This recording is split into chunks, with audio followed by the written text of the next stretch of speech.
on to talk to you guys about the power of cultivating curiosity. So usually when we have something that we want to change in our life, a behavior or a pattern that we want to stop doing, break and start something new, we tend to automatically come at the desire to change from a place of resistance. And really we come at it from a place of blame. So we notice something about ourselves or a pattern that we're repeating and we see that we're doing this, and the automatic mode of our thinking is, why can't I change? Why am I doing this again?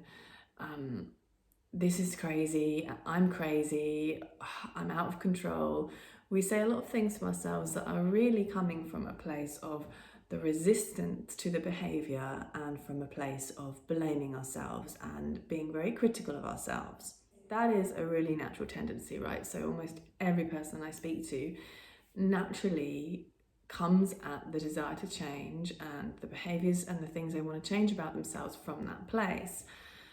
Now, the problem with that is that literally when we move into feelings of blame and resistance, we change the chemical state of our body.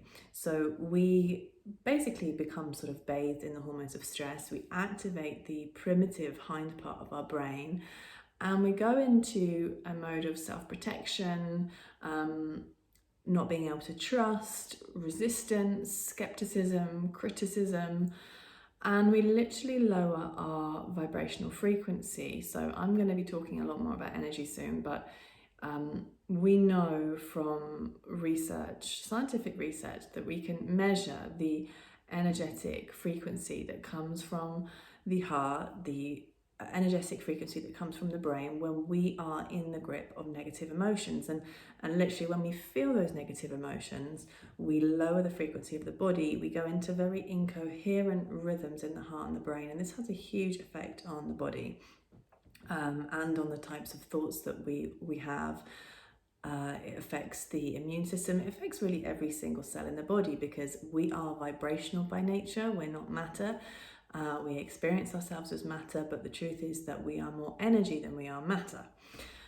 So when we go into blame and criticism, we experience a low vibrational frequency and we literally change the chemical status of our body. We activate our primitive brain and we're basically releasing low level amounts of stress hormones into our blood. From that place, it is really not possible to change. From that place, what we do is we make ourselves wrong. We say, this is something I want to change. This is something I don't like about myself. We come at the desire to change from a place of making ourselves wrong, not from a place of love or acceptance or trust.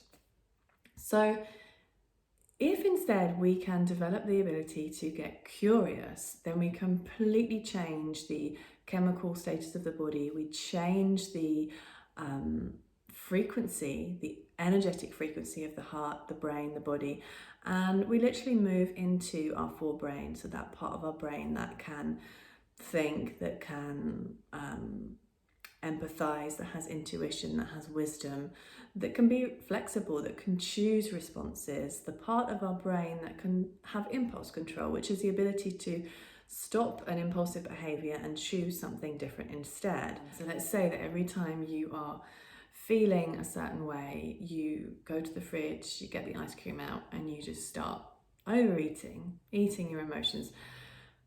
Now, usually, either as that's happening or in the aftermath of that happening, the blame comes out, the resistance comes out, the why the hell did I do that again when that's the last thing I want, that comes out.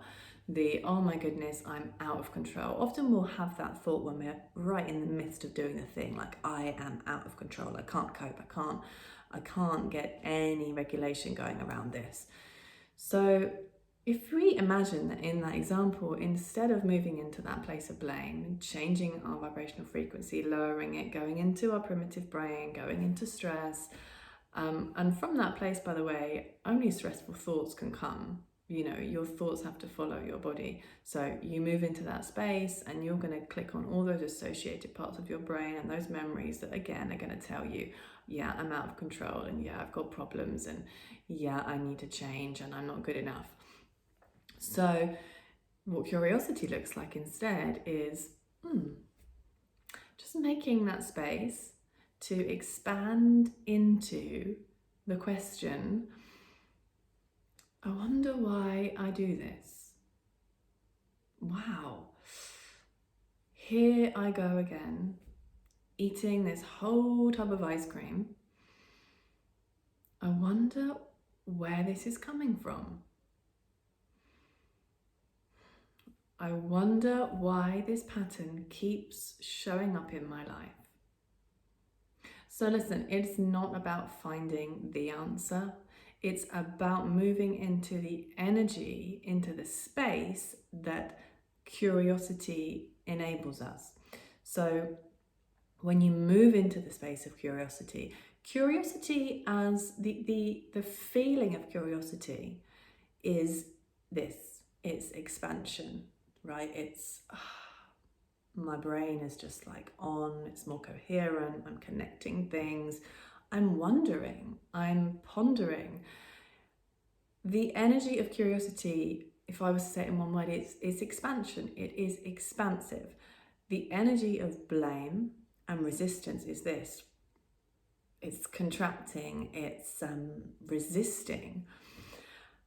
So it's not about necessarily finding the answer, and it's also not about in that moment that the behavior doesn't have to change just because you ask a question, and almost always it won't. So don't get that twisted. You don't have to find the answer, and it doesn't mean that the behavior is suddenly going to change. But moving into the space of curiosity means that you literally change the chemicals in the body. It means that you change the activation of your brain, and it means that you change your vibrational frequency. And so you don't start to activate all those other parts of the brain that are associated with that negative thought and that negative feeling. So it means that we become much more able to get clarity. We become much more able to choose rather than just to be kind of a victim of our past and these recurrent emotions that are taking a grip on us. So we ask the question, we just expand into that question. I wonder why this pattern keeps showing up. And you literally open your mind when you do that, right? You expand. And so in time, when you repeat this, because, hey, everyone, quick fixes don't actually exist. Change takes effort, it takes energy, it takes repetition, and it does take time. But when you cultivate the skill of habitually moving into the energy, the expansive quality of curiosity rather than blame, then in time you begin to break the chains of your past, because you can't create a new future when you're stuck in the energy of your past. And the energy of your past is all of those unwanted emotions that you have experienced on a day-to-day basis. So you need to start to literally change the frequency, the signaling from the body, to change the chemical status of the body. And one way of doing that, a simple way, is just to start to cultivate this capacity to feel into curiosity, because it's always about a feeling, right? You go up into your head too much and nothing much really changes on a chemical level. But if you move into the feeling of what might it be like to not do this thing? Wow, here I go again. Isn't this interesting that I'm doing this thing again? You know, it's such a completely different vibe, such a completely different energy. And I would love you guys to just practice that. And you do have to practice it. So just notice, if start by just noticing how much you blame and criticize yourself, and how much you are literally putting yourself into a very detrimental chemical state and energetic state from which you will never change. and start to just begin embracing this feeling of expansiveness, of expanding your mind around curiosity, and know that you don't have to find the answer, know that the behavior won't suddenly change, but in time it definitely will. So until next time, my friends, I will see you all soon.